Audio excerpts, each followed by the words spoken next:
ሰላም ጤና ይስጥልኝ በመላው የዓለም ዳርቻ ላይ ሆናችሁ ይሄንን ድምጽ እየሰማችሁ የምትገኙ የሰው ልጆች በሙሉ ዛሬ በእጃችሁ ላይ ያለው ስልክ መልእክት መቀበያ ብቻ ሳይሆን የታገተችው እህታችን ሀና ከሞት አፋፍ የምናስጥልበት የትግል መሳሪያ ነው። ይሄንን ቪዲዮ ሼር ማድረጋችሁ ተራ ተግባር አይደለም፣ ይልቁንም ለሃና ነጻነት በር መክፈቻ ነው። ባለፉት ወራት በመላው ኢትዮጵያውያን ዘንድ ታላቅ ድንጋጤንና ጥልቅ ሐዘን ፈጥሮ የነበረው የእህታችን ሃና መርዶ ዛሬ በሌላ አስደንጋጭ ግን ደግሞ ተስፋ በሚፈነጥቅ እውነት ተተክቷል። ሃና በሳውዲ አረቢያ የነበራትን ቆይታ በህጋዊ መንገድ ለመቀጠል የመኖሪያ ፍቃዴን አሰርቼ በነጻነት እኖራለሁ፣ ራሴንና ቤተሰቤን እለውጣለሁ፣ ልጄንም በኩራት አሳድጋለሁ በሚል ብርቱና ንጹህ ተስፋ በሳውዲ ድንበር አድርጋ ጉዞ መጀመሯ ይታወሳል። ይሁን እንጂ በሳውዲ ድንበር በረሃ ላይ ህይወቱ አልፋል ተብሎ የተሰራጨውን መርዶ የሁላችንም ቅስም የሰበረና ተስፋ ያስቆረጠ እጅግ በጣም አሳዛኝ ዜና ነበር። በሳውዲ አረቢያ ለመኖሪያ ፍቃድ መኖር ያለውን መሪር ስቃይ የፖሊስ መኪና የሳይረን ድምጽ በተሰማ ቁጥር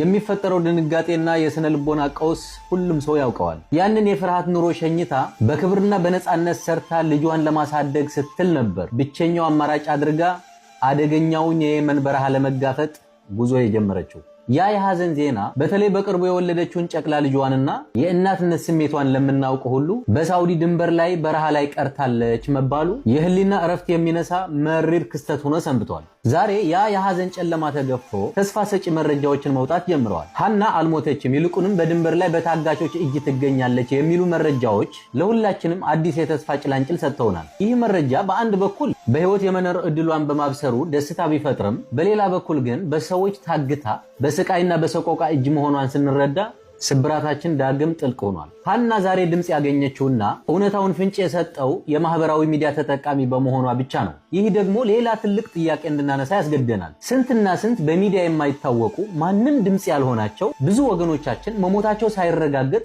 ሞቱ ተብለው ተረስተው፣ ነገር ግን ልክ እንደ ሃና በአጋቾች እጅ ታፍነው እየተሰቃዩ ይሆን የሚል ጥያቄ እንድናነሳ ግድ ሆኗል። በመጨረሻም ለመላው የኢትዮጵያ ህዝብና ለማህበራዊ ሚዲያ ተጠቃሚዎች በሙሉ ሃና አልሞተችም የሚሉ መረጃዎች መውጣታቸው የተስፋ ጅማሮ እንጂ የጉዞው ፍጻሜ አይደለም። ደስታችን ሙሉ የሚሆነው እህታችን ሃና በአካል ተገኝታ ነጻነቷ ተረጋግጦ ወደ ቤተሰቦቿ ስትመለስ ብቻና ብቻ ነው። እስከዛው ግን ለሃና ሁላችንም ድምጽ መሆናችን ልናቆም አይገባም። በሳውዲ ድንበር አካባቢ በዜጎች ላይ የሚፈጸመው ይህ አሰቃቂ የእገታ ተግባርና የሰዎች ዝውውር ወንጀል ዓለም አቀፍ ትኩረት እንዲያገኝና ሃናን ጨምሮ ሌሎች የዚሁ ጥቃት ሰለባ ሁላችሁም የፍትህ ድምጽ እንድትሆኑ በፈጣሪ ስም ማጸናለሁ። ሃና ዛሬም የተስፋችን ምልክት ነች።